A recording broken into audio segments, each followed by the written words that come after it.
श्रद्धेय छात्र छात्रीगण तुम्भमान जन्मभूमि प्रबंधर द्वितीय कालांश को स्वागत। पूर्ववर्ती कालांश आम जानिले जन्मभूमि प्रबंधर लेखक डॉक्टर कृष्णचंद्र पाणिग्राही से जड़े ऐतिहासिक प्रत्नतत्त्वविद और प्राबंधिक। तांकर घर मयूरभंज जिलार प्राकृतिक परिवेष्टित पल्लीग्राम खिचिंगे। पठित प्रबंधटी पुस्तक प्रबंध मानस संगृहित। प्रसिद्ध रचना गुड़िक प्रबंध मानस, इतिहास और किंवदंती, सारला साहित्य ऐतिहासिक चित्र, आत्मजीवनी, मो समय ओडिशा। प्राबंधिक पल्लीग्राम निजर वास्तव जन्मभूमि बोली कहते। वर्तमान कालांश आमे पुस्तक पठन करवा। सूर्य जेते बेसी बढ़ी चली सहित मोर संबंध सेते घनिष्ठ हेबार कथा, किंतु ए संबंध दिन को दिन क्षीण होई जेपरी कि लीन हेबाक बसछि। समय स्रोत निशय शुष्क तृण परी मु भासी चली। मोर जन्मभूमि को फेरी जावा मोर नैतिक साहस नहीं। यह भितर मोर पुनर्जन्म हो जाइछि। आज मु तार रूप को जाति स्मरण परी खाली स्मरण करे। राशि राशि शाल तरु मध्य तटी निवेष्टित बंज कीर्ति किरीटिनी मोर जन्मभूमि मो आखि आगे भासी जाए, किंतु तार कोल को फेरी जावा मोर साहस हुए नहीं। यह व्यक्तिगत समस्या नुहे, यह समस्त शिक्षित समाज समस्या। धर्मांतर ग्रहण कलापरे बहु धर्मांतर दीक्षित व्यक्ति जेपरी धर्म पाखरे समस्त मानविकता को उत्सर्ग करी सेमानकर नाम, पदवी, भाषा, आहार, व्यवहार, वेशभूषा इत्यादि बदलाई दियंती और शेष बेल को जातीयता बोली जेपरी निज जन्मभूमि को सुद्धा अस्वीकार करती। ठीक सेहीपरि संख्यातीत शिक्षित व्यक्ति प्रचलित शिक्षा पाखरे सेमानक समस्त मानविकता को उत्सर्ग करी शेष बेल को निजर जन्मभूमि को सुद्धा पाशुरी पकाती। शिक्षा समापन संगे संगे सेमानकर एक प्रकार पुनर्जन्म घटी थाए। पल्लीग्राम को फेरी जाई जीविका अर्जन करबा दूरे थाउ, सेमाने किछि काल अवस्थान करबा मध्य संभवपर हुए नहीं। तेणु आखरे भावे यथासाध्य अर्थदान ही मोर एकमात्र अवशेष कर्तव्य। ग्राम को न जाए ताहा करा जाई पारे।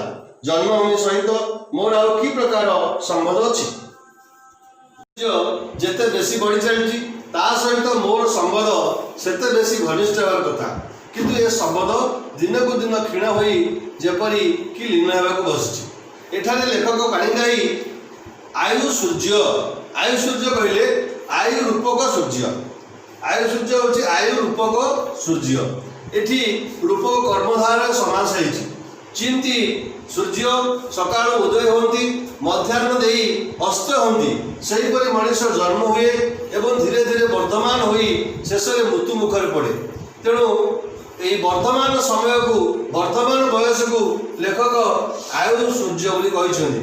आयु को एटी सूर्य सहित तुलना करा जाइछि। आयु सूर्य जिते बेसी बढ़ी चली सहित मोर संबंध ता सहित कहले जन्मभूमि सहित मोर संबंध बेसी घनिष्ठ होवार कथा। अर्थात मु बयस बढ़िया संगे संगे मोर ज्ञान वृद्धि पाई एवं मु जन्मभूमि विषय बहु कथा जापारी। तेणु ये संबंधटा दिन को दिन घनिष्ठ होवार कथा, अर्थात बढ़िया कथा, किंतु वर्तमान ताहा क्षीणरू क्षीणतर होउची एवं शेष को लीन मध्य हेबाक बसछि। लेखक कहते समय स्रोत निशय शुष्क तृण परी मु भासी चली। एठी लेखक समय को स्रोत सहित तुलना कर।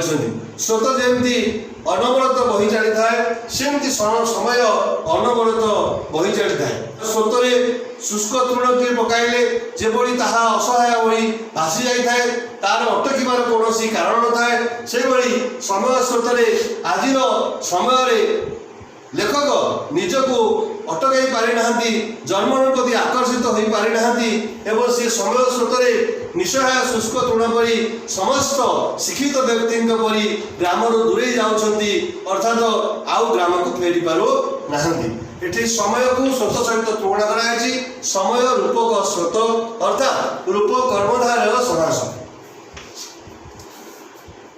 मोर लेखक कहते मोर जन्म को फेरी जावाई मोर नैतिक साहस ना। अर्थात लेखक गाँ ठार एत दूरे गले, गाँ लोक मैंने एत पर हो गले, अर्थात से गाँ को आउ फेरवाई मन में ठिकी हेले साहस पाऊना, नैतिक साहस पाऊना बोली सी कहते। या भितर मोर पुनर्जन्म घटी जाइए। लेखक कहते मोर पुनर्जन्म घटी जाइए। ये गोटे शब्द पिले आसला पुनर्जन्म, पुनः युक्त जन्म, पुनः संधिजात शब्दटे तेणु पुनः जात जन्म अर्थात हिंदू संस्कृति अनुसार मनीष पुनर्जन्म निये। शंकराचार्य कहते पुनरपि जन्मं पुनरपि मरणं पुनरपि जननी जठरे शयनम। अर्थात मनुष्य बारंबार जन्म नौ, बारंबार जननी जठर को आसूची एवं बारंबार ये मनीष देह धारण कर पृथ्वी पृष्ठ को आसी आमर तुलसीदास कहते आकर 4,84,000 जीव भ्रमंत यही अविनाशी। अर्थात हिंदू संस्कृति कहे 4,84,000 थर मनीष पृथ्वी जन्म नेला परे से मनीष जन्म हुए। तेणु बारंबार आम मनीष जन्म नौचे एवं बारंबार जन्म पृथ्वी पक्षर होती। तेणु आमको कहुई पुनर्जन्म शब्द लेखक व्यवहार कर। तेबे आमको प्रत्येक थर ये हूँ मर्त्य लोक, ये जन्म हेले आमको मरवा को पड़ो। से गीतार कहुई जातस्व ही ध्रुव मृत्यु जन्म ध्रुव मृतस्य तस्मात् परिहार्याद्य न त्वं शोचति महति। अर्थात जन्म हेले मृत्यु हम, मृत्यु निश्चित भाव में जी मृत्यु वर्ण कर से पुणी जन्म हम।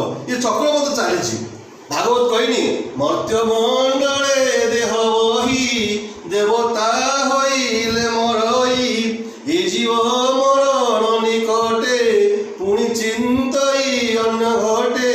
अर्थात मनीष जो पुनर्जन्म पाए सेतबेले पुणी थारे जन्म हुए तार पूर्व जन्मर कथा आउ तोर साधारण मनुष्यर स्मरण न थाए, से चिंता कर न थाए। तेणु लेखक कहते मोर जपरी पुनर्जन्म यही जन्म पुनर्जन्म घटी जाइए।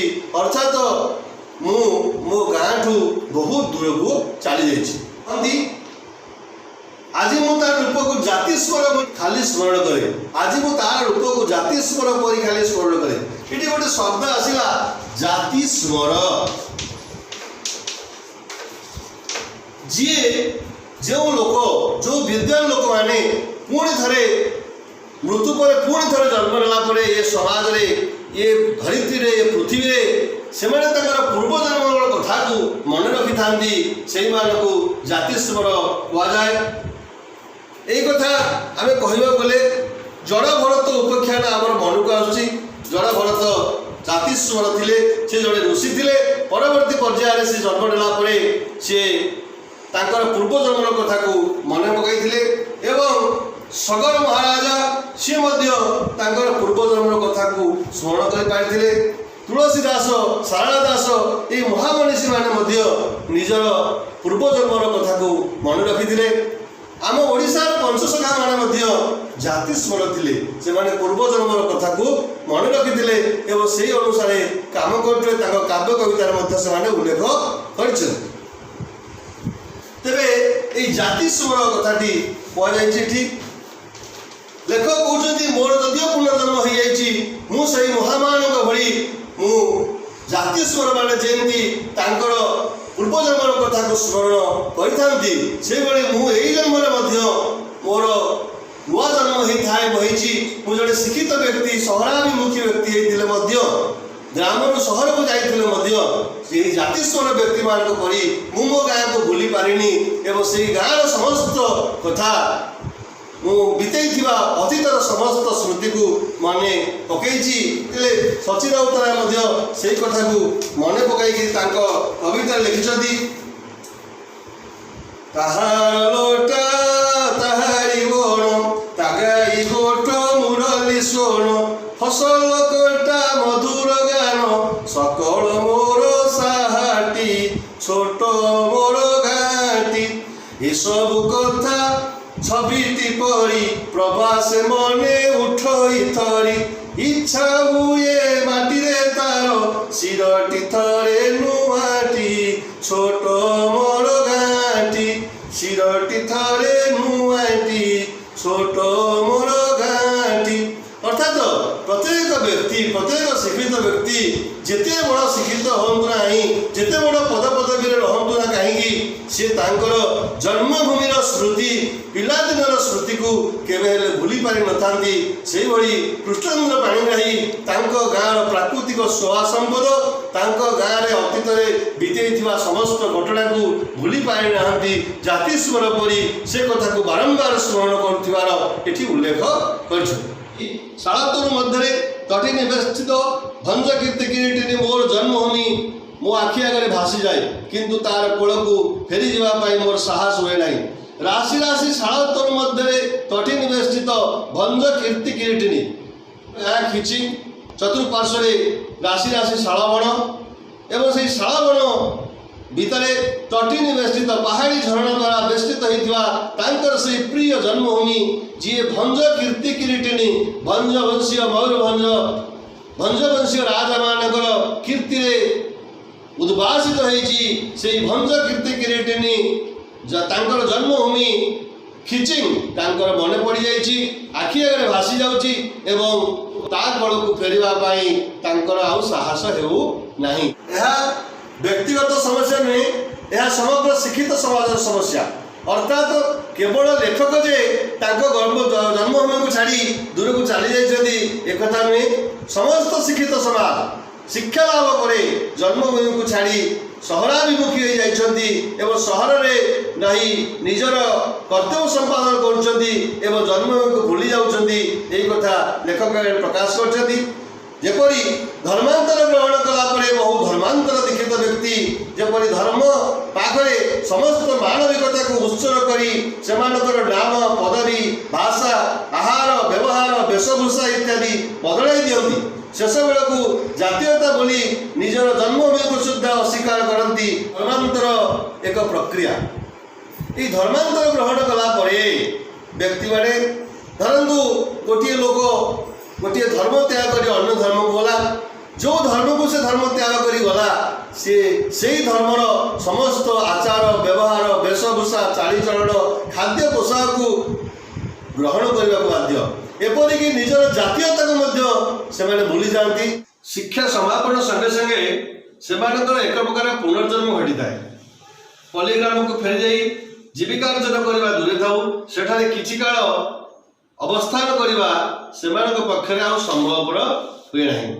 तेणु आमर जो शिक्षा पद्धति ये शिक्षा पद्धति पाश्चात्य शिक्षा पद्धति लॉर्ड मैकेलन द्वारा परिचालित शिक्षा पद्धति आम केवल गुड़िए शिक्षित पाश्चात्य पोशाकधारी शिक्षित व्यक्ति सृष्टि कर चलीचे। तेणु से पाश्चात्य ढंगरे निजक गढ़ाई सहराभिमुखी होती तेणु से पक्षरे निज ग्रामर जो सरल सावलील परिवेश ताहाकू भूली जीवा खूब सहज एवं सहर चाकचक्यर प्रलोभन प्रलुब्ध होने निजर जन्ममाटी को भूली जाउछंती जन्ममाटीर उन्नति पक्षरे निजर मनोनिवेश करूना। लेखक कृष्णचंद्र पाणिग्राही जे मु गाँ को फेरवा मोर नैतिक साहस ना मु बेले बेले भावे जदि गाँव उन्नति मोर किसी अर्थ देले कार्य सरीजीव ताहले मु आउ गाँ को जाई करिबी कोन। तेणु अर्थदान ही मो पक्षरे संभव बोली मु भाविछि। तेणु मु गाँ को आउ जीवा पई मोर साहस पाऊ नाही। तिले आज एतिकी आमे परवर्ती कालांश रे एई जन्मभूमि प्रबंधर अवशिष्ट भाग उपरे आलोकपात करिबा।